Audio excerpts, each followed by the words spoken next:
목사님께서 소개를 하셨습니다마는 제가 또 간단하게 제 소개를 먼저 드리겠습니다.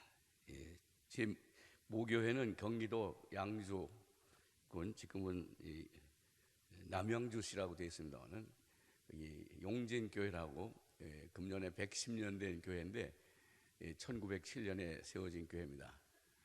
그 교회에서 초등학교 졸업할 때까지 공부를 교회를 다녔습니다. 그게 첫 번째 모교회고, 두 번째 모교회는 서울에 있는 세문안교회. 이제 말씀하신 대로 우리나라 최초 선교사 언더우드 목사님이 1885년에 오셔서 1887년에 세우신, 그래서 금년에 130년 된 교회입니다. 그 교회 신학교, 중학교, 고등학교, 대학교, 신대원 졸업할 때까지 다녔습니다. 사실은 오늘 강 목사님 모교회가 서울에 있는 연동교회인데 그 교회는 지금 120년 아마 조금 넘었을 겁니다. 그 교회에 석 달 동안 다녔습니다. 우리 고모님이 거기 권사님이셨어요. 그 피어슨 성경학교 사감이셨는데 그 8.15 전후로 해서 그 연동교회에서 4년 동안 전도사를 하시다가 제가 서울에 올라왔을 때는 그때는 권사님이셨습니다. 그래서 부모님이 그 교회에 다니라고 그랬는데 제가 서대문 살았기 때문에 너무 멀어요. 그러니까 우리 고모님은 좀 현실적인 분이에요. 야, 뭐 하러 멀리 가냐? 가까운데 세문안교회 가라. 그래서 세문안교회에 나가게 됐습니다. 연동교회는 제가 80년 초에 고등부 지도 목사로 거기 2년 동안 있었습니다. 그때 우리 강 목사님 모친은 아주 열심히 있는 그 고등부 교사셨는데 너무 열심히 했습니다. 강 목사님은 그때 3남매와 함께 고등학생이었습니다. 어저께 식사를 하는데 장로님들이 우리 강 목사님이 그 고등학교 때 어땠냐? 좀 문제 아니었냐? 그래서 제가 뭐라고 대답했냐면 그 삼형제는 눈에 확 띄었습니다. 확 띄니까 여기 오지 석조중앙교회 확 띄지 않으면 못 옵니다. 사실은 저는 어렸을 때 개구쟁이였습니다. 목사님 개구쟁이냐고 좀 어저께 물으신 것 같아요. 개구쟁이가 뭐 합니다. 목사님이 개구쟁이였는지 아닌지는 내가 몰라요. 2년 동안밖에 없었으니까 아마 어렸을 때 저처럼 개구쟁이가 아니었겠나 하는 생각을 해보긴 하는데 확실히 모르겠습니다. 분명한 것은 저는 개구쟁이였습니다. 초등학교 다닐 때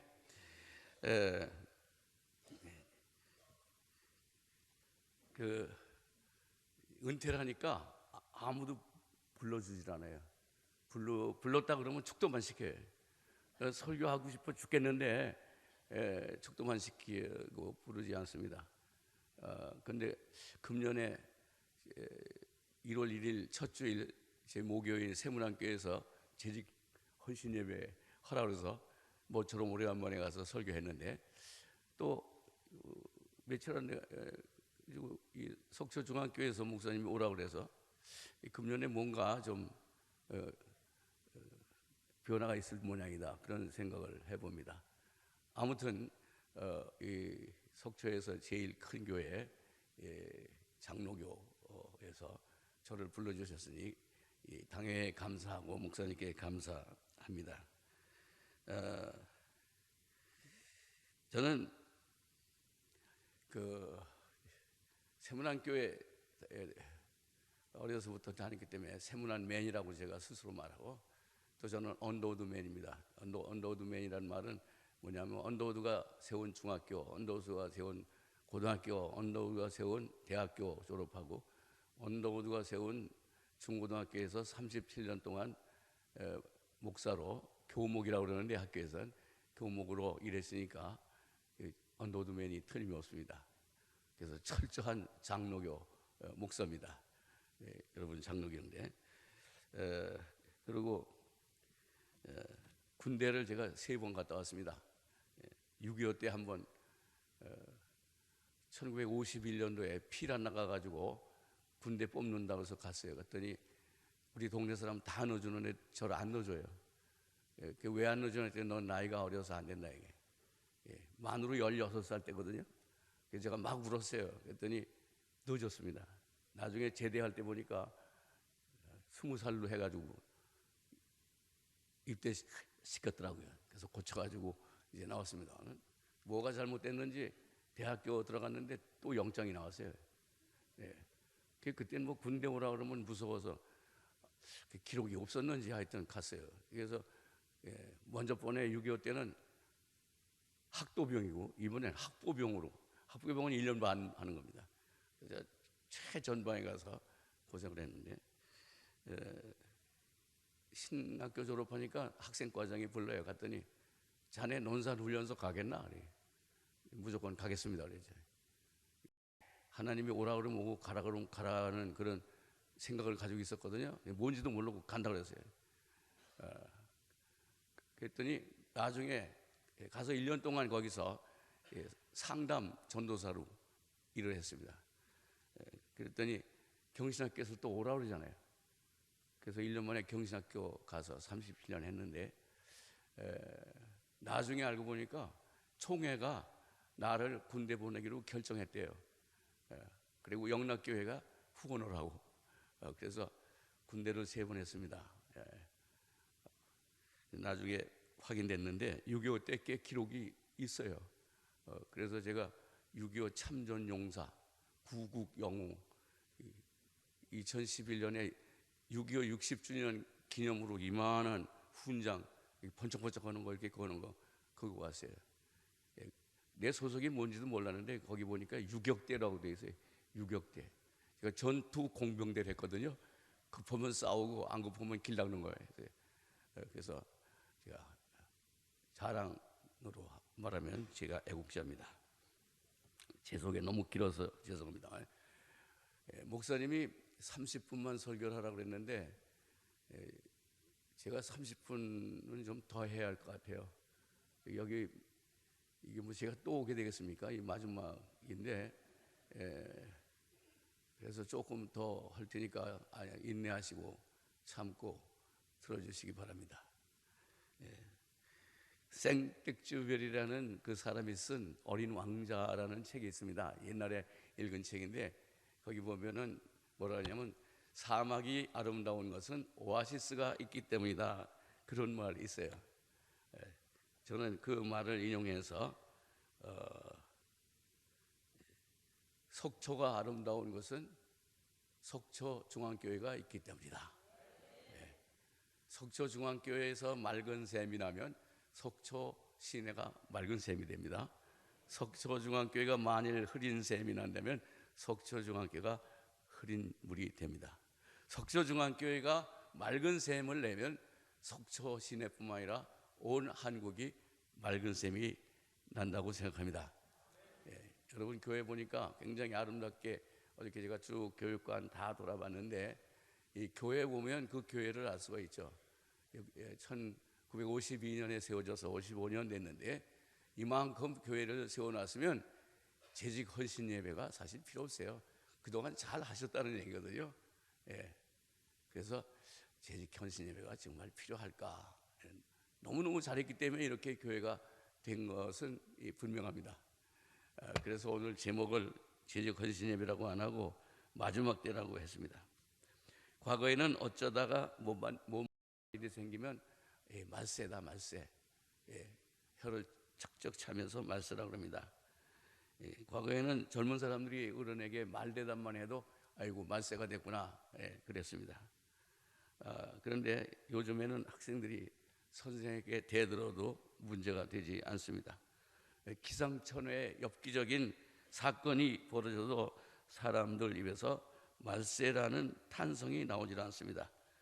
과거에는 살인 사건 하나만 있어도 말세다 그런 얘기를 했어요. 제가 젊었을 때 그랬단 말이죠. 과거에는 뇌물이 뭐 100만 원 뇌물 냈다 그래도 말세라 그랬는데 이젠 뭐 1억, 100억 무슨 뭐 조 그래도 사람들이 눈 하나 깜짝 안 합니다. 왜 그렇습니까? 말세 불감증에 걸렸다. 어떤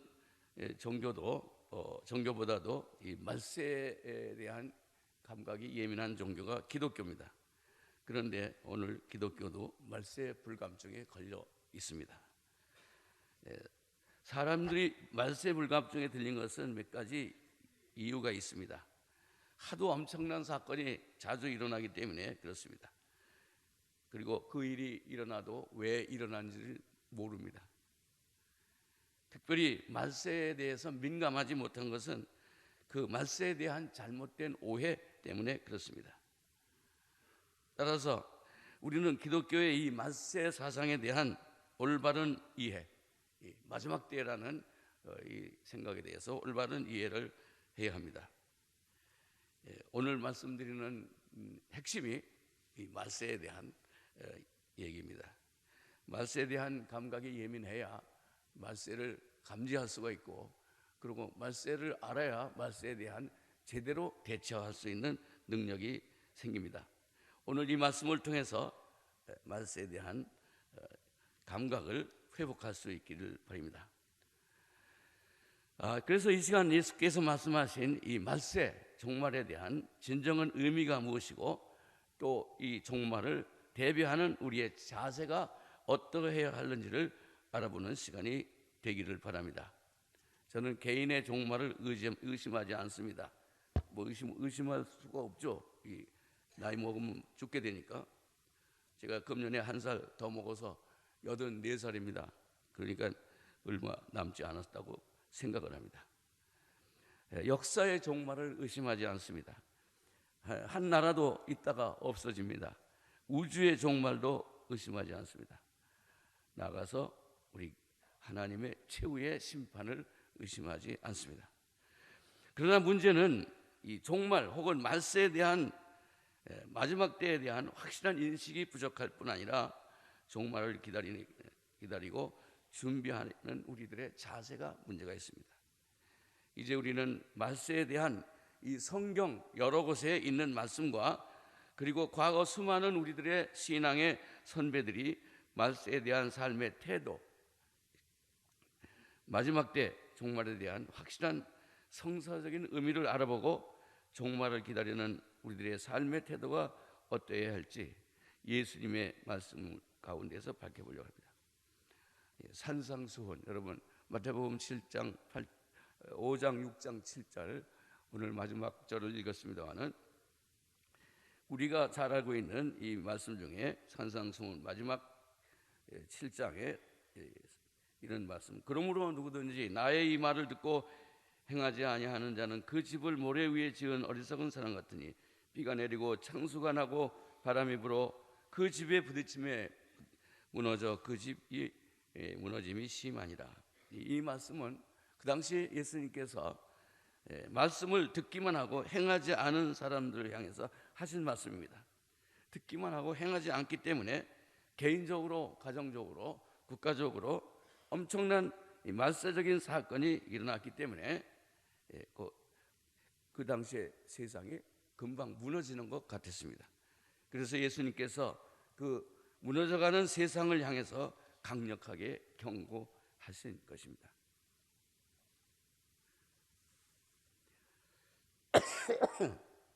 죄송합니다.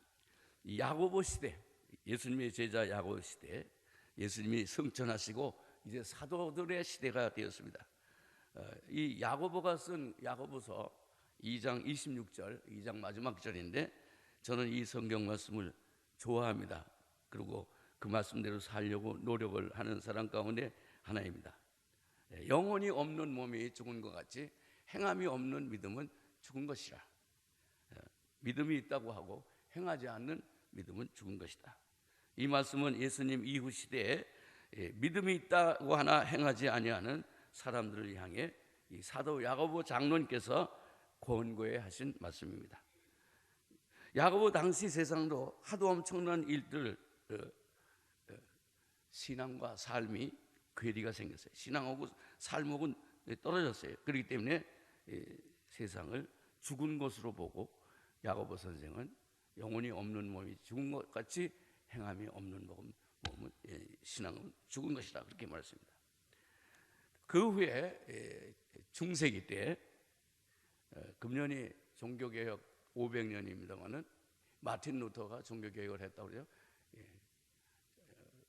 장로교는 칼빈이 했는데 1517년에 마틴 루터가 종교개혁을 했습니다. 칼빈은 1920년경에 해서 장로교가 생겼는데, 이 마틴 루터나 칼빈이 종교개혁에 성공할 수 있던 것은 그 전, 바로 전에 유명한 이 사보나로라라는 사람, 이 프랑스 사람인데 이 사람이 있었습니다. 이 사람이 칼빈과 쭝잉글리와 함께 종교개혁을 했는데, 이 사람은 그 루터나 칼빈보다 먼저 개혁을 주도했던 사람입니다.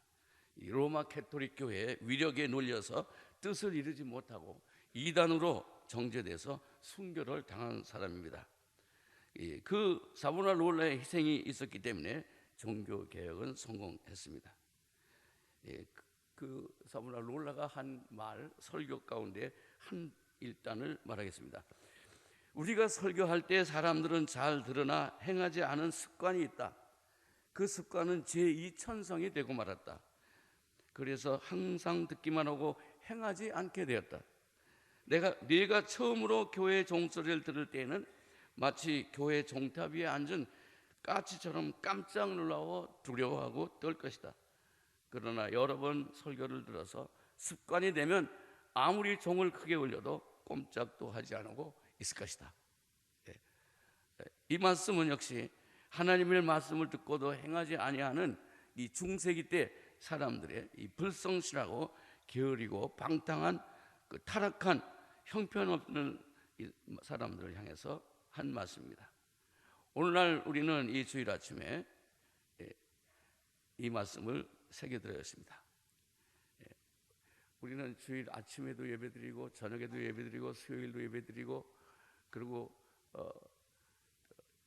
안방에서 텔레비전을 통해서 이 화려한 칼라 텔레비전을 통해서 맨날 설교를 듣습니다.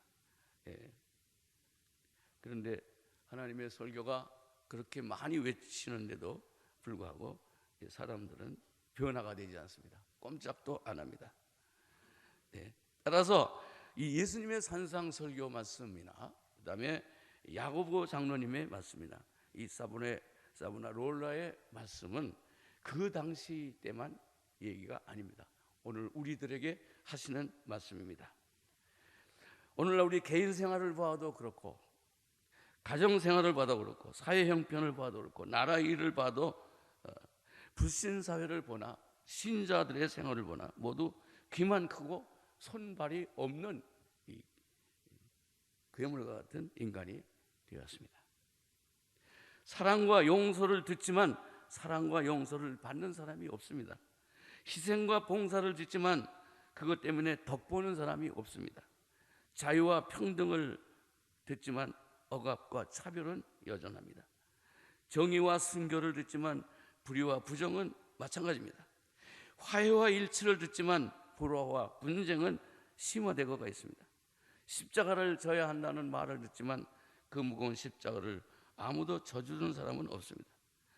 복음의 기쁜 종소리를 듣지만은 슬픔과 탄식은 그대로 있습니다. 어디가 잘못되어도 잘못된 겁니다. 이제 우리는 이 잘못된 원인이 어디에 있는지 찾아봐야 하겠습니다. 결론부터 말하자면 서두에 말씀드린 것처럼 이 종말론에 대한, 마지막 때에 대한 이해가 잘못됐기 때문입니다. 우리가 성경 사복음 말씀, 마태, 마가, 누가, 요한복음 이 사복의 복음 말씀을 보면은 날 혹은 때 그런 얘기가 많이 나옵니다. 오늘 읽어주신 말씀, 그날과 그때는 아무도 모른다. 나도 모르고 하늘의 천사도 모른다. 오직 하늘에 계신 아버지만 아신다. 그랬습니다. 열처녀 비유를 여러분이 잘 아시죠? 마태복음 25장에 있는 열처녀 비유, 신랑이 올 때. 누가복음 19장에 나오는 달란트 비유, 주인이 올 때. 마태복음 25장에 나오는 염소 비유, 사냥과 염소, 인자가 올 때. 마가복음 13장 환난 후 해가 가리워지고 별이 떨어질 때, 마태복음 24장에 그 날에 환란이 지나면 곧 해가 어두워지고 다른 빛을 잃을 것이며 별들은 하늘에서 떨어지고 하늘의 세력들이 흔들릴 것이다. 이 성경에서 말하는 이 모든 날 혹은 때, 이것은 예수님이 심판주로 오시는 때를 가리키는 말입니다. 결산의 때, 심판의 때입니다. 그때는 영원한 형벌과 영원한 생명으로 들어가는 때입니다.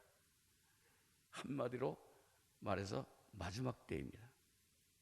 여기서 우리 그리스도인들은 두 가지 심각한 문제에 봉착하게 됩니다. 첫째는 마지막 때가 분명히 있다는 사실, 둘째는 그 마지막 때가 언제인지 모른다는 사실입니다. 그 날과 그때는 아무도 모르나니 하늘의 천사들도 아들도 모르고 오직 아버지만 아시는.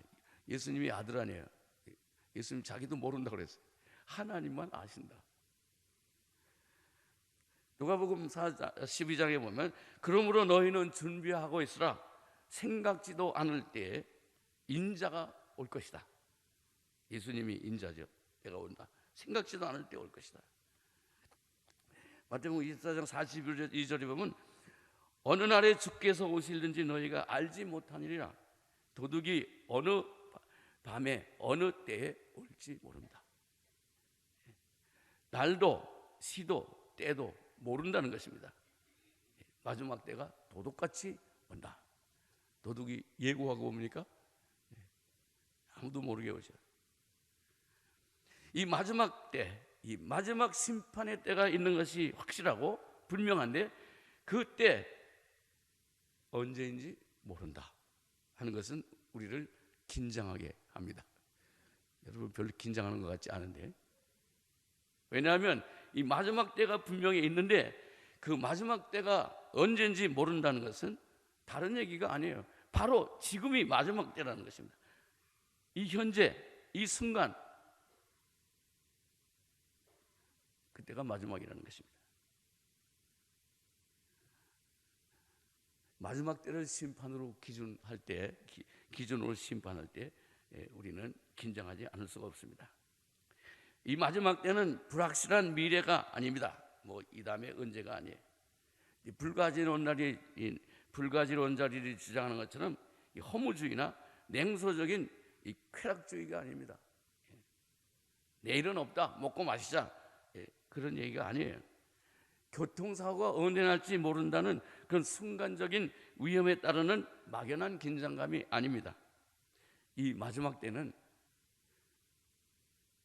지금 여러분이 예배드리는 이 시간이 마지막이라는 거예요. 예배 후 저 문을 나갈 때 아니에요. 한 달 후에 아니에요. 1년 후는 더욱더 아닙니다. 죽을 때도 아닙니다. 여러분이 설교를 듣고 있는 바로 지금이 마지막 때라는 것입니다. 사랑하는 속초중앙교회 성도 여러분, 실은 이 말씀은 우리가 이 때를 모른다는 말이 아니에요. 마지막 때가 언제인지 모른다는 말이 아니고, 문제는 지금이 마지막 때인 것을 예민하게 감지를 못한다는 거예요. 따라서 그때에 대해서 적절하게 대처하지 못하는 겁니다. 우리가 모두 이 종말적인 불감증에 빠져 있다고 하는 것입니다. 유명한 마태복음 25장 열처녀 비유는 이 마지막 때를 감지한 5처녀와 마지막 때를 감지하지 못한 5처녀 얘기 아닙니까? 이 마지막 때를 감지한 5처녀는 신랑을 맞이하는 기쁨을 얻었습니다. 그러나 마지막 때를 감지하지 못한 5처녀는 밖에 쫓겨나 슬픔에 울며 이를 갈았다고 그랬습니다. 이 달란트 비유에서 마지막 때를 감지한 사람은 더 받는 기쁨을 얻었습니다. 사냥과 면양의 비유에서 마지막 때를 감지한 사람은 영생의 잔치에 들어가고 마지막 때를 감지하지 못한 사람은 영원할 불 속에 들어갔다고 했습니다. 그렇다면 이 마지막 심판 때 영생의 행복에 들어가기 위해서 우리가 반드시 알아야 할 것은 어떻게 지금 이 순간, 이 현재가 마지막 때인지 민감하게 감지할 수 있느냐 하는 문제입니다. 사랑하는 성도 여러분, 종말 무감각 중에서 깨어나는 길은 성경이 우리에게 주는 사인에 대한 확실한 인식과 거기에 대한 신속한 대처가 필요합니다. 사인, 성경은 우리에게 사인을 많이 줍니다. 지금이 마지막이라는 사인을 주고 있습니다. 사인 아시죠? 힌트. 많은 얘기가 있지만 수없는 얘기가 사인을 주는 얘기가 많습니다. 그러나 오늘 시간이 없으니까 한 가지만 제가 얘기하려고 해요. 이 사냥과 면양의 얘기에 귀를 기울이시기 바랍니다. 이 얘기에서 우리에게 분명히 마지막 때가 언제인 것을 알려주셨어요. 예. 다시 결론부터 말한다면 마지막 때는 작은 자를 만나는 때입니다. 그때 임금이 자기 오른편에 앉아있는 사람들에게 내 아버지의 축복을 받을 사람들아, 와서 창세로부터 너희를 위하여 준비한 이 나라를 차지하라. 그러면서 거기 쭉 열거합니다.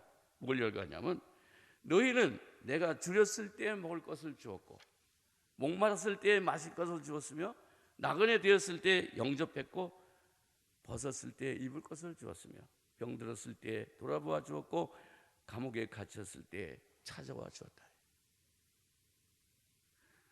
예수님 언제 그런 일을 당하셨습니까? 예수님 그런 질문을 하는 사람들에게 그런 사람이 바로 나다. 그런 사람이 바로 나다. 예수님은 이런 사람들과 자기를 동일시했습니다. 목마른 사람, 나그네, 헐벗은 사람, 병드는 사람, 감옥에 갇힌 사람을 자기라고 그랬어요. 자기가 그런 사람이다. 그런 사람을 봐준 사람은 나를 봐준 사람이다. 그렇게 말씀했습니다.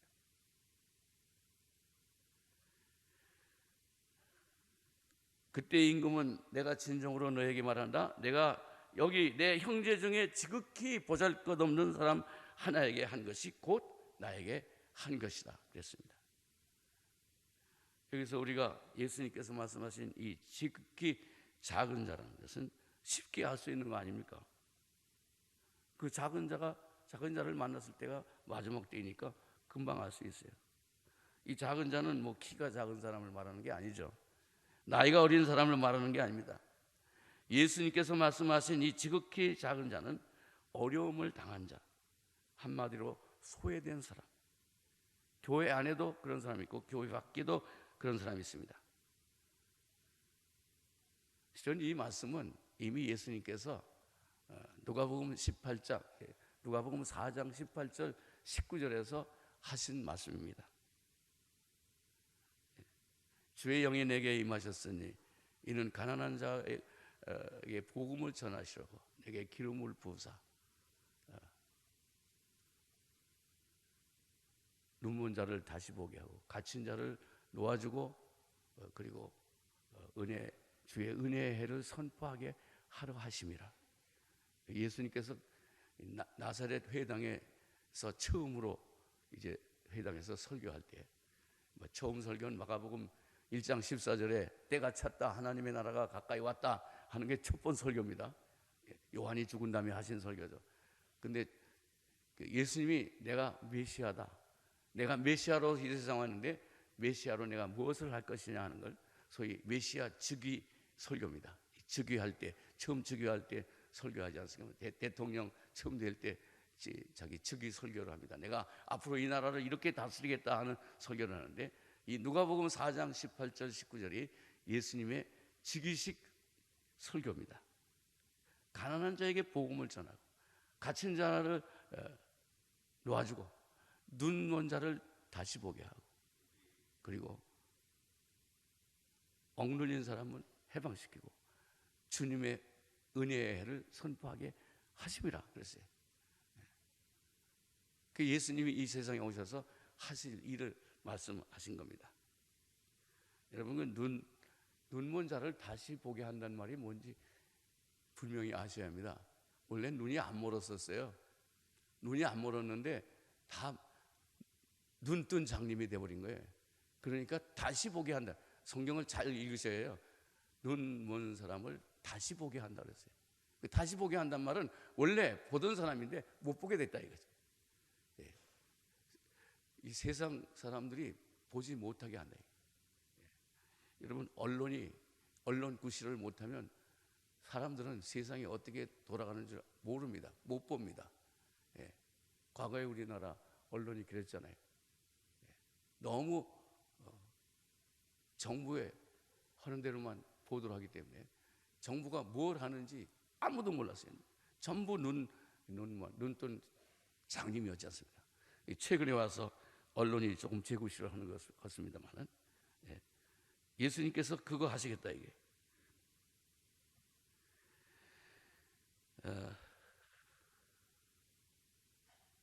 이제 말씀드린 대로 그런 사람이 작은 사람이다. 우리 주변에 소외된 이웃을 만날 때 그 순간이 마지막 때라는 말씀입니다. 예수님의 이 말씀에 입각해서 말한다면 사람을 만날 때뿐만 아니라 어떤 사건을 대할 때, 그때가 마지막 때입니다. 우리가 많은 사람을 만나기도 하지만 많은 사건들을 대하지 않습니까?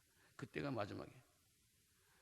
말하자면 세상의 어떤 일, 또 우리가 살아가면서 어떤 사건을 대할 때, 우리가 이웃 사람을 대할 때, 바로 그때가 마지막 때라는 긴박감을 가지고, 긴장감을 가지고 그 순간에 그리스도의 사랑을 실천하라는 것입니다.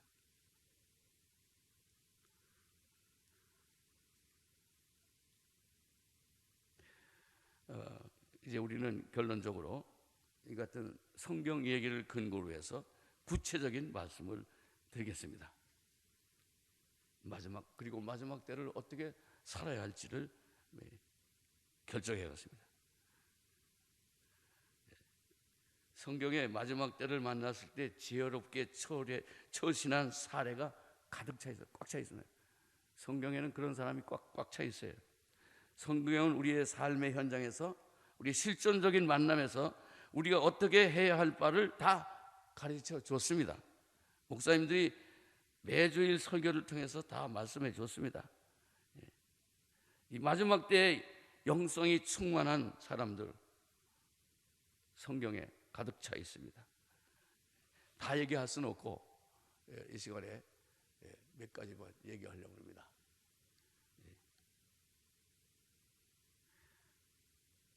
친구를 만났을 때 어떡할 거냐?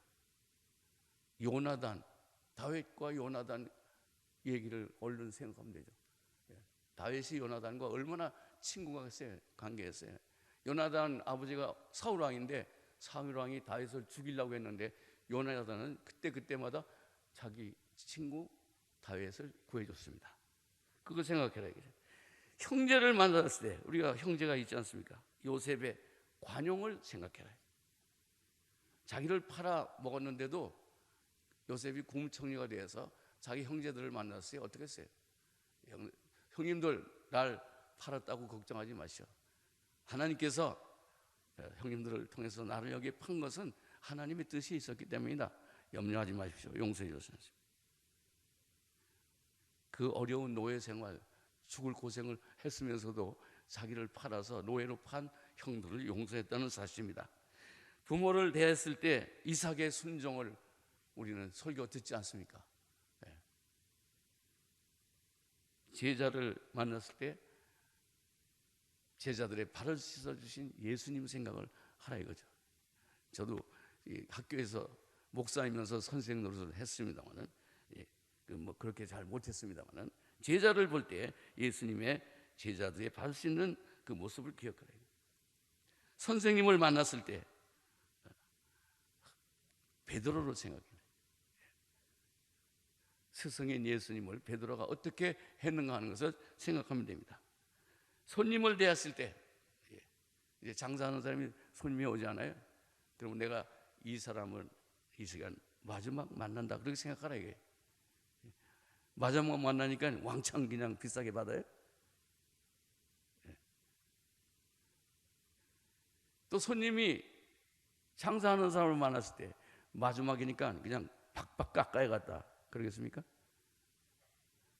장사하는 사람도 이 사람이 내가 마지막이니까 이 사람의 주머니 생각을 해서 적절히 값을 받아야겠다.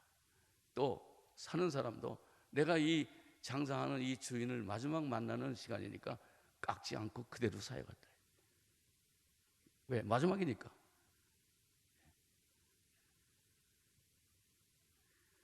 집에서 자녀를 대할 때 모세의 어머니 요게벳을 생각해라.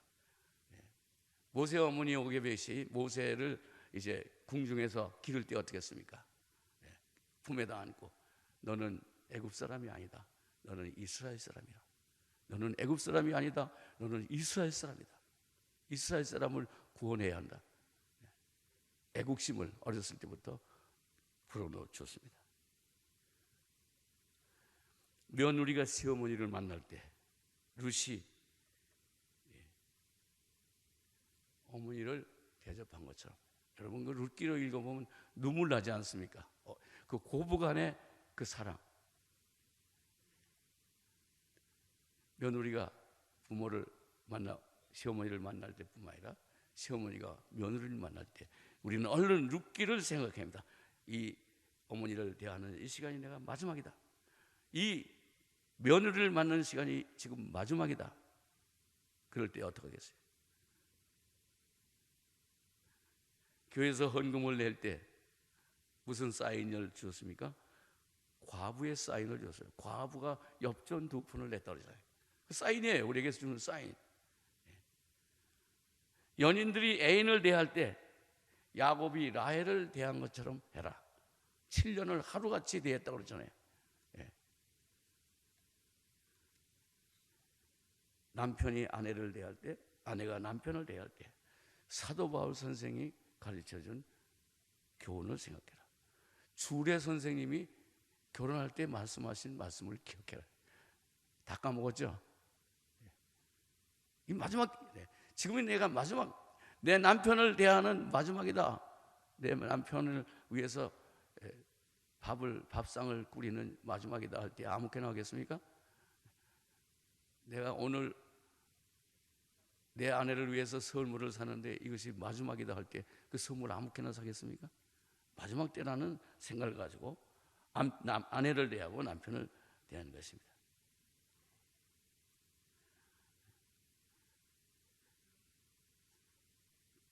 아내가 아무리 잔소리를 하고 들들 볶아도요, 이 사람도 하나님의 형상대로 만들어진 사람이다. 나하고 똑같은 사람이다. 저는 늘 그럽니다. 결혼할 때부터 그랬어요. 아내가 아무리 뭐 잔소리를 한다든가 뭐 싫은 소리가 자존심 상하는 얘기를 많이 하잖아요. 그래도 이 사람도 하나님의 형상대로 만들어진 나하고 똑같은 사람이다. 마지막 때를 그렇게 대하는 말씀이에요. 기도할 때 겟세마네 동산의 예수의 기도를 생각해라. 맨날 주십시오 그러지 말고 주님이 뭐라 그랬어요? 이 잔을 내게서 지나가게 하시옵소서. 그러나 내 뜻대로 하지 마시고 아버지의 뜻대로 해달라고 기도했습니다. 아버지의 뜻, 내 뜻이 아닌 기도입니다. 예배 드릴 때 사도 요한의 교훈, 신령과 진정으로 예배해라. 목사가 설교할 때 교인을 사랑하는 마음으로 최선을 다해서 준비해라. 설교 들을 때 졸지 말고 하나님의 말씀을 갈망하는 마음으로 들어야 합니다. 여러분 굉장히 열심히 들으시는데 감사합니다. 공무원이 국사를 대할 때, 공무원 많이 계시죠? 국사를 대할 때 펜대를 놀릴 때 정확하게 놀려라. 이자를 쓸 때 오자 쓰지 말고 오자 쓸 때 이자 쓰지 말라. 내가 마지막이다. 내가 이 공무원으로서 일하는 이 시간이 마지막이라고 생각해라. 함부로 펜대를 놀릴 수가 없습니다. 집권자가 국민을 대할 때 나는 집권자로서 국민을 도와주는 공복이다, 종이다 하는 그런 생각을 가지고 국민을 대해야 하는 거예요. 한마디로 말해서 우리의 삶의 현장에서 순간순간 마지막 때임을 감지하고 생각하고 말하고 행동하라는 것입니다. 저희 집 사람이 제가 하는 설교를 듣고 이제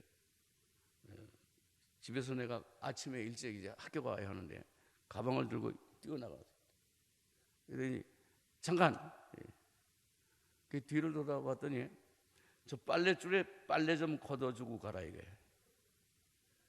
나 지금 급하다 그러니까 야 마지막 때라고 설교했지 않냐 이게.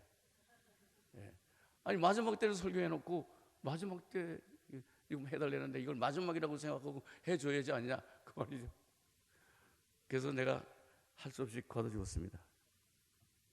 네, 여러분이 이 말씀을 들으면서 주의할 게 하나 있어요. 나를 위한 마지막 때가 아니고 너를 위한 마지막 때라고 말이에요. 그런데 우리 사람들은 항상 나를 위해서 마지막 때가 되기를 바랍니다. 지금 30분 넘었거든요. 끝쳐야 하는데 아까 말씀드린 대로 제가 여기 와서 뭐 오늘 하면 더 오기 힘들 것 같아요. 나이도 많이 먹고 또 뭐 한 사람 2번씩 부릅니까? 그래서 조금 더 얘기합니다. 얘기는 다 끝났어요. 옛날 끝났는데 항상 이런 긴장 상태를 가지고 살아야 합니다. 아이고 목사님 어떻게 이렇게 맨날 마지막 때라고 생각하고 삽니까? 할 수 있어요. 사랑하라고 그러잖아요. 사랑. 사랑하라고 맨날 목사님들이 말씀하시는데 사랑하면 되는 겁니다. 속초 중앙교회 성도 여러분, 속초의 오아시스가 여러분 교회입니다. 여러분이 이 마지막 때를 잘 지키면 속초에 있는 모든 사람들이 마지막 때를 잘 지킬 겁니다. 만약 그렇지 못하면 그렇지 못합니다. 제가 여러분 교회 보니까 이 주보 보니까 이런 말 할 필요가 없을 것 같은데 굉장히 주보가 검소해요. 색깔도 하나도 없고 또 말씀 들어보니까 교회에서 프린트 했대요.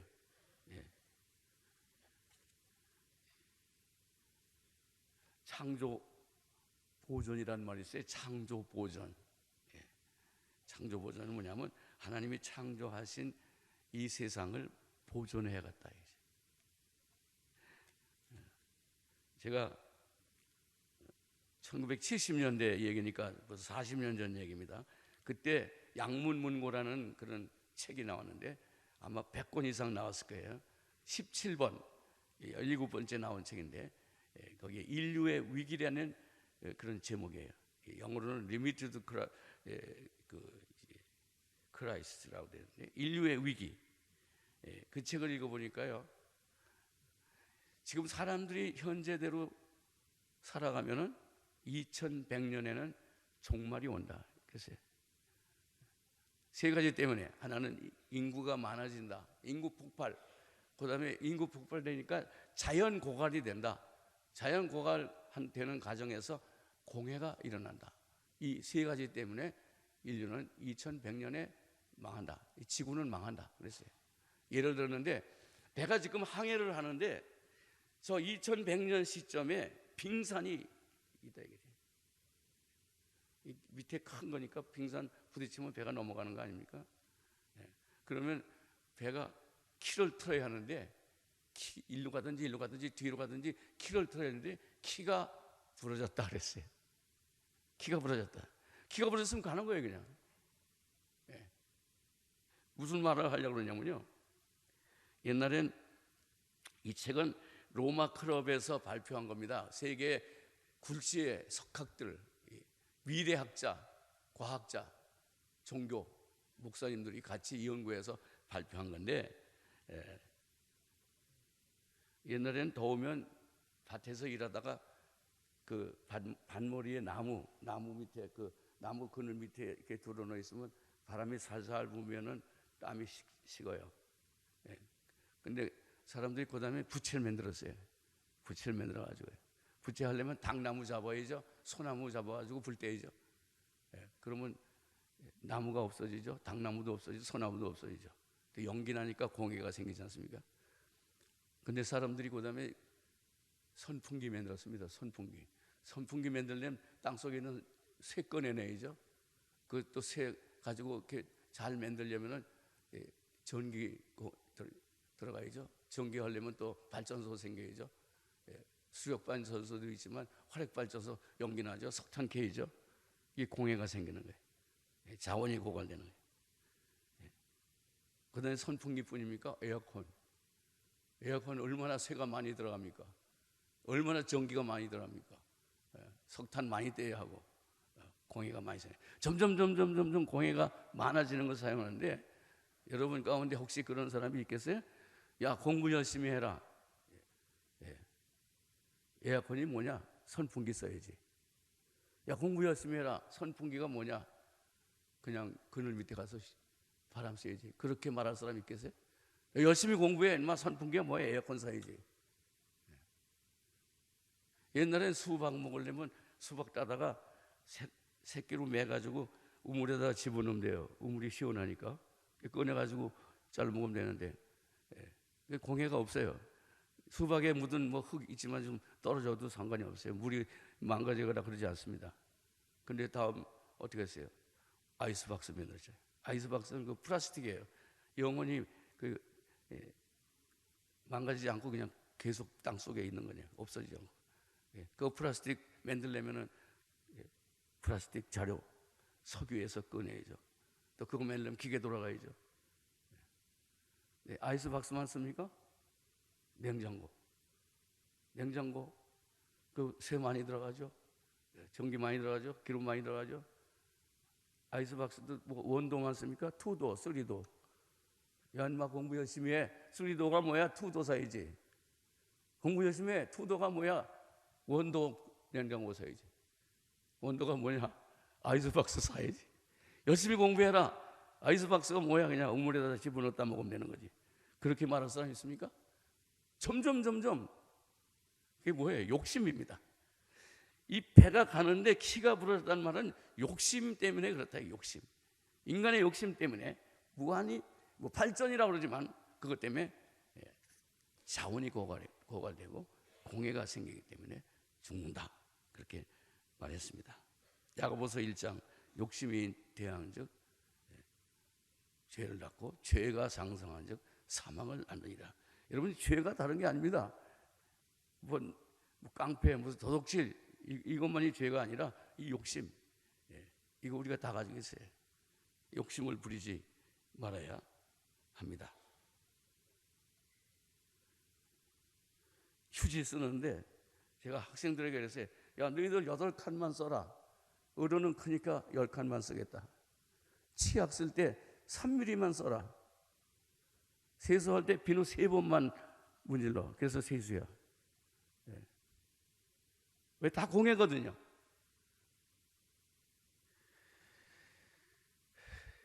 저는 목욕을 별로 안 합니다. 우리나라 물 부족 국가입니다. 우리가 물 지금 너무 많이 쓰면 후손에게 물려줄 물이 없어요.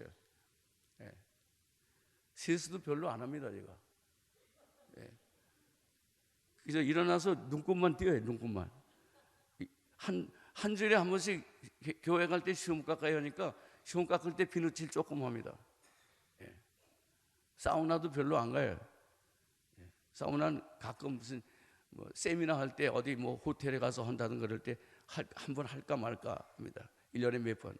어저께 목사님이 뭐 오늘 2부 2시 예배 끝나고 뭐 시간이 많은데 뭐 일찍 가면 차가 밀려서 그러니까 시간이 많으니까 저녁 늦게 갑시다. 사우나 하고 가세요. 그런데 지금 생각 중입니다. 할 건가 안 할 건가요? 발도 안 씻습니다, 제가. 한 주일에 한 번 씻으면 많이 씻는 거고요. 어떤 때는 2주일에 한 번, 어떤 때는 한 달에 한 번. 아이, 거지 같은 사람이네 그러실지 모르겠지만 그래도 괜찮아요. 좀 사는데 지장이 없습니다.